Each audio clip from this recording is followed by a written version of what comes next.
Assalamualaikum. Hari ini saya akan menjelaskan tentang struktur cangkang. Sebelumnya sudah kita pelajari tentang lengkung. Cangkang merupakan modifikasi atau teknologi yang berkembang jauh dari lengkung ya. Jadi kebanyakan struktur lengkung itu berada pada bangunan zaman dahulu karena strukturnya itu merupakan struktur yang beton tanpa tulangan. Lalu dengan perkembangan teknologi, maka dibuatlah struktur baru yang menyerupai cangkang, ya, di mana beton tadi sudah diberikan perkuatan berupa tulangan baja, gitu ya. Oke, kita akan mulai saja. Sebelum kita masuk ke hal tersebut, kita akan coba dulu untuk melihat apa itu cangkang.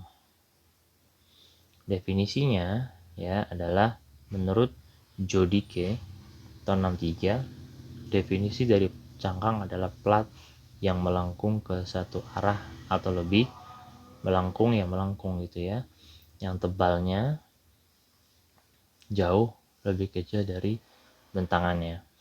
Misalkan kalau kita tahu di bangunan bertingkat itu misalkan panjang bentangnya 6 meter, maka platnya mungkin sekitar 10 cm gitu ya.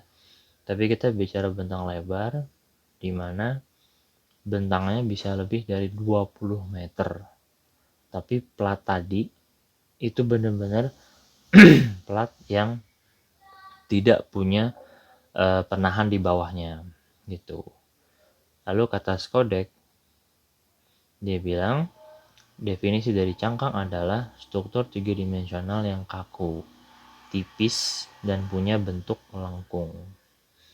Kata Fuller, struktur melengkung menahan tekanan, tarikan, dan geser saja. Jadi, kalau kita lihat dari definisi tiga orang ini, dapat ada kata yang selalu diulang, ya.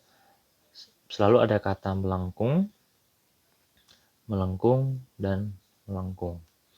Jadi, dalam struktur cangkang, bagaimana sebuah beton atau plat beton yang tipis mampu menahan beban atau menahan bebannya sendiri dengan bentangan yang panjang, ya, itu dibuat konfigurasi melengkung gitu ya. Jadi dengan dilengkungkannya struktur atau plat ini, maka bentangan yang sangat panjang ya, itu bentangan yang sangat panjang bisa diatasi gitu ya. Misalkan kalau kita tahu di Indonesia ada keongmas atau mungkin ada bangunan-bangunan yang bentuknya melengkung ya, itu tidak kita temukan di bawahnya ada balok untuk menahan gitu ya. Kenapa? Karena bentuknya yang melengkung inilah yang membuat si plat tipis ini mampu bertahan. Kan kalau di struktur sebelumnya kan ini ada plat, ini ada baloknya ya kan, untuk menahan, karena lurusnya si plat tadi itu tidak bisa bertahan kalau di bawahnya tidak ada balok. Sedangkan saat kita buat lengkung, maka kekakuannya bertambah gitu ya. Kalau kemarin ada lipat, sekarang dilengkungin betonnya gitu. Oke, jadi bicara definisi cangkang, maka sebuah plat yang melengkung gitu ya. Kalau ditanya apa itu definisi cangkang, sebuah plat yang tipis yang melengkung, nah gitu ya. Lanjut, ide awal dari mana? Lagi-lagi dari alam ya. seperti kerang, adanya telur, cangkangnya ya, ada keong atau siput ya. Dia punya ketebalan yang tipis tapi mampu menahan dari goncangan-goncangan di sekitarnya ya. Jadi bentuk-bentuk seperti ini itu pengaruhi dari alam atau mendapat inspirasi dari alam. Kita lanjut. Nah, bentuk-bentuk cangkang yang ada atau terdata selama ini ya, ada synclastic seperti ini, ada developable,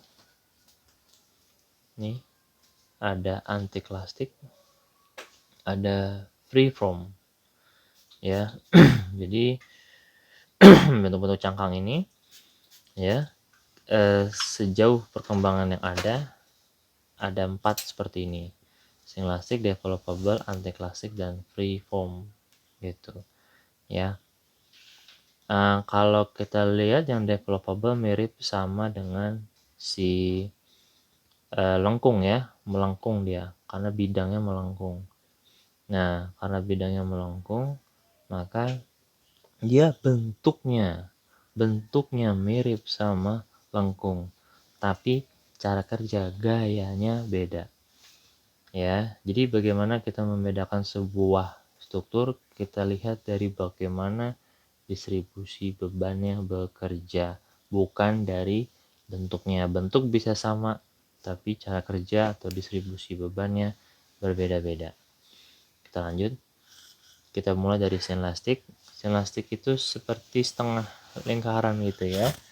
Setengah lingkaran. Kalau kita lihat di sini untuk bagian ini stress direction itu maksudnya tegangan, arah tegangannya itu. Jadi di bagian bawah ini kalau kalian bisa lihat di bagian sini compressionnya itu mengarah ke bawah. Compressionnya mengarah ke bawah dari atas bila diberi beban. Nah, saat ke bawah ya, karena ini beton bertulang, maka dia mampu menahan tarik. Beda sama lengkung, domnya lengkung nggak bisa menahan tarik, sehingga harus diberi perkuatan ya, berupa kalau yang di Hagia Sophia itu semacam pendentif gitu ya. Tapi untuk cangkang tidak perlu diberikan pendentif karena dia sudah punya tulangan, dan karena ada tulangan baja maka dia mampu menahan tarik sehingga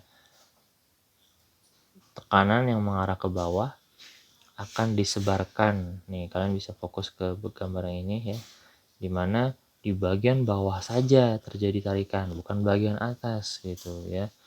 Nih ada lambangnya tuh, tension yang bagian bawah, compression yang bagian atas gitu ya.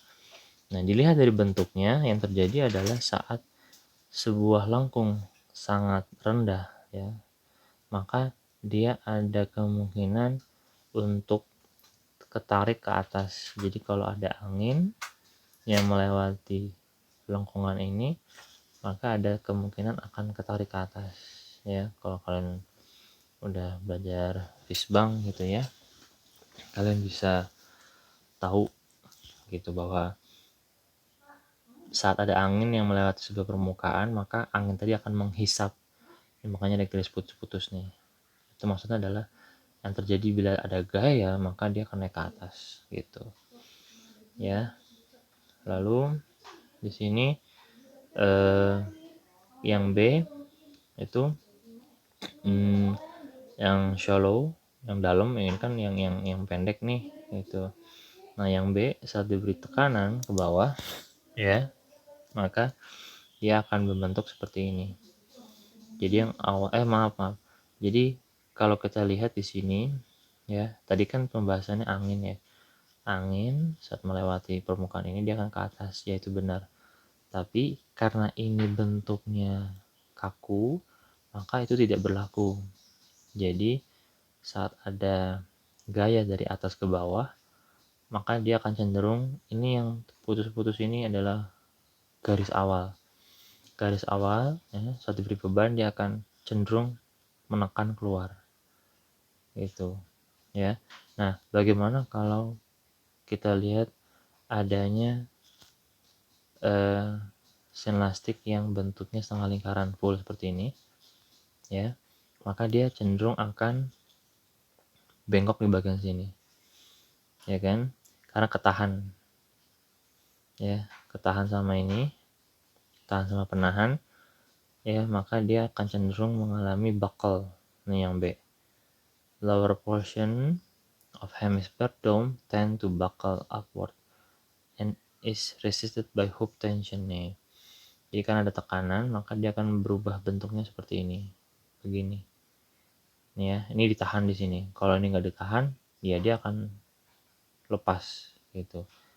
Ya, jadi maksudnya paham ya? Kalau yang pendek, dia akan ketekan ke bawah, tapi kalau dia tinggi, maka ada kecenderungan untuk penyok ya, istilahnya penyok lah gitu ya. Oke. Nah, ini studi kasusnya bangunan Kresge Auditorium, ini di MIT Massachusetts Institute of Technology ya. Bentangnya 34, material beton bertulang, tebalnya 8,7 sampai 50 cm. Ya, jadi dengan 34 hanya butuh 8,7 sampai 50 cm saja tebalnya. Dan tentunya yang paling tipis adalah yang paling atas gitu. Ya, paling atas. Paling bawah yang gede. Ya, yang bawah 50, yang atas 8,7 gitu. Karena harus ada penebalan untuk memperkuat struktur tersebut. Lanjut kita. Nah, ini adalah bentuk luarnya. Kresge Auditorium ini buat auditorium ya. Lalu lanjut lagi seperti ini. Nah, ini bentuk luarnya. Ini DNA-nya kayak gini, segitiga. Nih, ya, tuh. Kalau kita lihat kemarin si lengkung itu bawahnya harus full rata. Tapi kalau cangkang dia bisa bebas, lebih bebas dibanding lengkung. Karena dia mampu menahan tarik. Nah, ini cara buatnya tuh. Dibuat bekestingnya, ada tulangannya juga ya. Kalau bisa pause videonya, bisa di zoom in ya. Ini adalah potongannya, dilihat bahwa dengan hanya tipisnya lengkungan tersebut dia mampu membuat bentangan yang panjang ya, dan pondasinya pun mengikuti, jadi pondasinya nggak begini, pondasinya ikut miring ya, karena gayanya arahnya ke sana gitu ya. Ini adalah penahannya ya, penahan dari si apa namanya tension tadi gitu. Kalau nggak ada ini pas buyar bisa kemungkinan ya, jadi ini penting banget nih pondasinya ini. Kayak yang kalau kita lihat tadi di mana ya, di sini nih, dia nih ya. Ini kalau nggak ada ini dia bisa bakal, bisa belok gitu, makanya ditahan.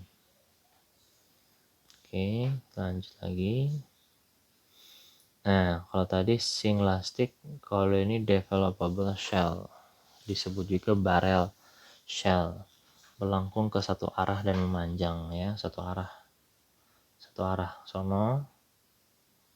sono aja atau ke sono aja ya, sana sana gitu. Nah, developable shell mirip sama secara bentuk ya, secara bentuk dia mirip dengan lengkung ya bentuknya, tapi secara gaya beda ya.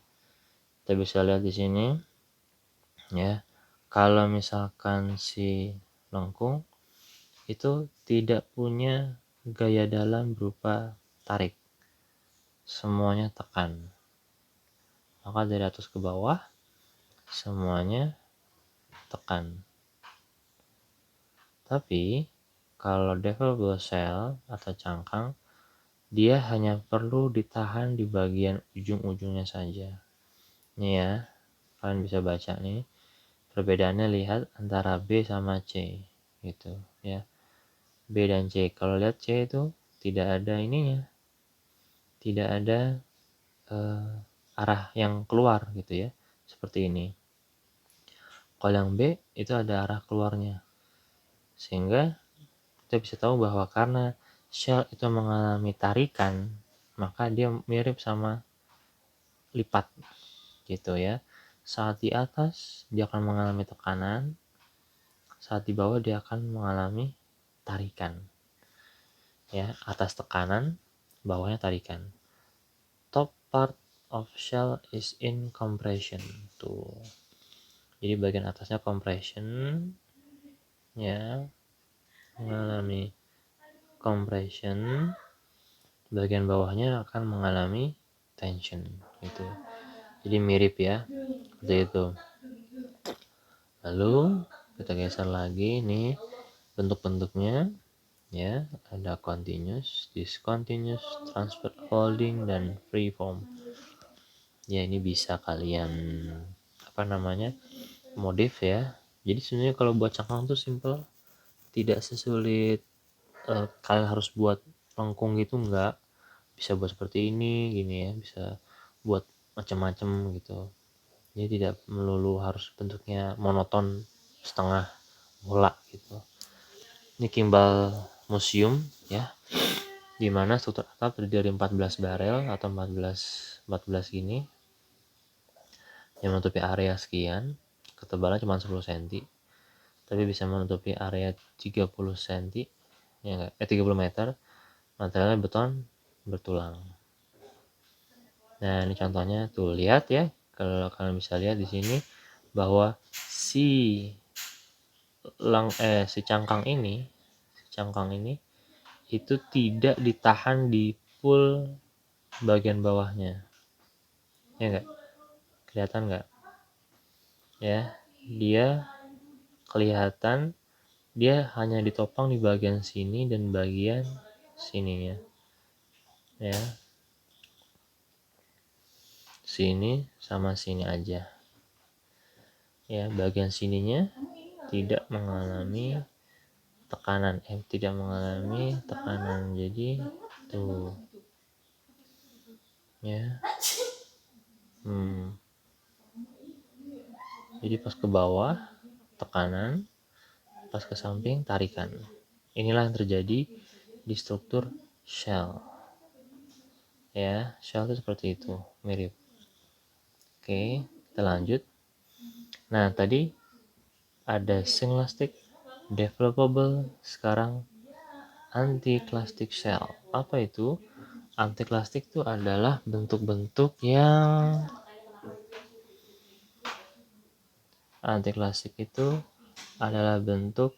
yang berupa conoid, hyperbolic, paraboloid, dan hyperboloid.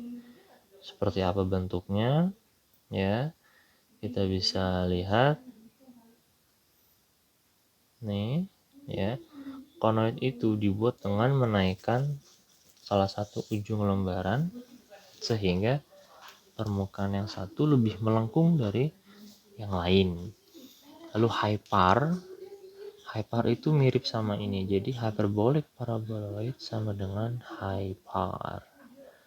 Nah gitu ya. Lalu hyper dibuat dengan menarik secara berlawanan ujung-ujung dari lembaran sehingga membentuk sadel gitu ya.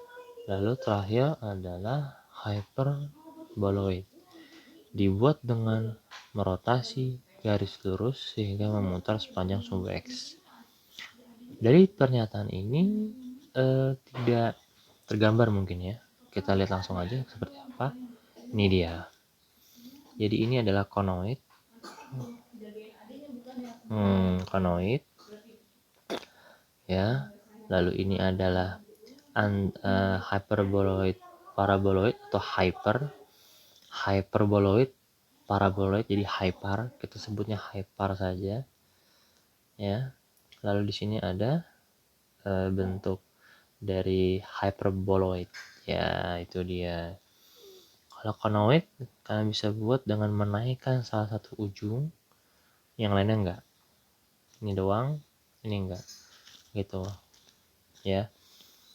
Lalu di sini kita bisa tahu bahwa hyper seperti ini, dimana ya bentuk yang bentuk yang ini dia akan mengalami tekanan, yang bentuk ini dia akan mengalami tarikan gitu ya, karena kan bebannya di bawah, bebannya di bagian sini, maka tarikan ke atas saat ada beban jatuh ya, maka yang bagian sini itu akan tertarik ke bawah, sedangkan yang bagian yang ini yang tengah dia akan pure mengalami tekanan sampai bawah gitu. Jadi yang bawah kita anggap, yang bagian tengah ini kita anggap sebagai developable cell ya, yang atas ini karena dia miring kita dia akan mengalami tarik gitu ya. Itu distribusi bebannya. Nah ini sama kayak gini juga, di hyperboloid tadinya tabung lalu diputar sehingga membentuk seperti ini. Nah gitu ya, bagaimana gaya-gaya yang terjadi sama, hampir sama ya. Yang bagian atas akan mengalami tekanan ya, lalu yang bagian bawah akan mengalami tarikan gitu. Ini tekanan ke bawah lalu di bawah ditarik seperti itu. Oke ya, kalian bisa baca, bisa kalian pause video saya ya, bagaimana membentuk bangunan ini. Tapi yang penting adalah kalian harus tahu bagaimana gaya-gaya tadi terjadi. Maksudnya gini, saat terjadi ada gaya gravitasi atau beban mati atau beban dia sendiri, beban bangunan sendiri, bagaimana dia tetap stabil, itu penting ya kalian tahu, karena bentuknya bisa beda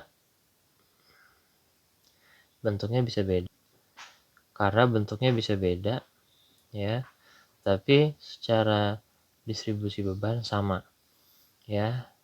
Cangkang itu akan mengalami tekan dan akan mengalami tarik sekaligus, tidak sendiri. Jadi sekali jalan, sekali ada beban, gaya dalam atau perlawanan yang terjadi di bahan ini ya, itu akan terjadi tekan tarik gitu ya, maksud paham ya mas saya ya gitu. Kayak yang tadi yang mungkin yang gampang nih yang ini. Jadi sekali ada beban, maka material tersebut akan mengalami tekan dan tarik sekaligus, itu maksudnya. Nah jadi apapun bentuk selnya, dia akan mengalami tekan juga, akan mengalami tarik juga gitu. Nah dengan bentuk yang berbeda akan punya prinsip yang sama begitu ya. Di kasusnya ini ada di Leigh-Kera, Kemsa, loading dock, kombinasi conoid dan barrel membentuk cantilever itu ya. Ada conoid di sini ya, lalu ada barrel ya, barrel menuju ke sana itu sama ya, tapi dia dibantu dengan adanya penggantung agar lebih kuat gitu. Lalu ada Los Manantiales ya, seperti ini bangunannya ya, sangat plastis sekali ya, sangat fleksibel sekali gitu. Cangkangnya tipis, cuman 17-34 mm. Material dipakai adalah beton dengan wire mesh ya. Oke, kalian bisa baca nih. Nah ini tadi yang hyperboloid ya, McDonald Planetarium, bentangnya 49, lagi-lagi beton bertulang, tebalnya cuma 7,5 cm ya. Untuk menahan beban diberikan 12 kolom sebagai penyangga. Tuh, kolomnya hanya satu titik aja. Sini, sini, sini, sini gitu ya. Tapi tidak full. Berarti yang bagian sini dia akan mengalami tarik. Kan ada kolom nih. Ini ada kolom nih. Maka antar kolom, maka dia akan mengalami tarik bagian sini, tarik bagian sini, tarik bagian sini, tarik bagian sini gitu. Kalau ada tekanan di bagian bawah, ya anggap saja kalian mengalirin air lah gitu ya, sampai air sampai paling bawah ya, lalu ada pipa, maka dia akan menuju ke pipa masing-masing gitu. Ngerti nggak usah? Anggap nih kolomnya nih pipa ada pipa, ini ada pipa. Kalau kita ngalirin air begini ke bawah, dia akan turun dulu kan, tapi nggak langsung ke sini, turun dulu ke bawah, sampai bawah dia akan menuju ke pembuangan ke pipa-pipanya. Nah itu kan sebenarnya sama aja gitu, kayak beban yang terjadi pada struktur ini gitu. Saat ada gaya dia akan turun ke bawah dulu, dan sampai bawah dia akan menuju ke ke pipa masing-masing gitu. Nah menuju ke pipanya tuh kan seakan-akan seperti ada tarikan gitu, ada yang mendorong dia ya untuk menuju ke sini dan untuk menuju ke sini gitu. Makanya kita bisa ngetes bagaimana sebuah perilaku beban terjadi itu dengan mengalirkan air misalkan kayak gitu ya. Nah, ini transport airline terminal ya, ini lebih advance lagi ya. Karena besar ya, maka tebalnya sampai 1 meter. Itu ini contohnya ya. Tuh, ini potongannya. Dimana dia memakai cangkang ya, cangkang yang bentuknya anti plastik tapi lebih ke free form ya, free form, untuk bentuknya bebas gitu ya, bentuknya sangat bagus sekali ya. Oke, ini adalah akhir dari presentasi saya. Makasih atas perhatiannya. Untuk pertanyaan lebih lanjut bisa lanjut di WA Group. Oke, terima kasih. Assalamualaikum warahmatullahi wabarakatuh.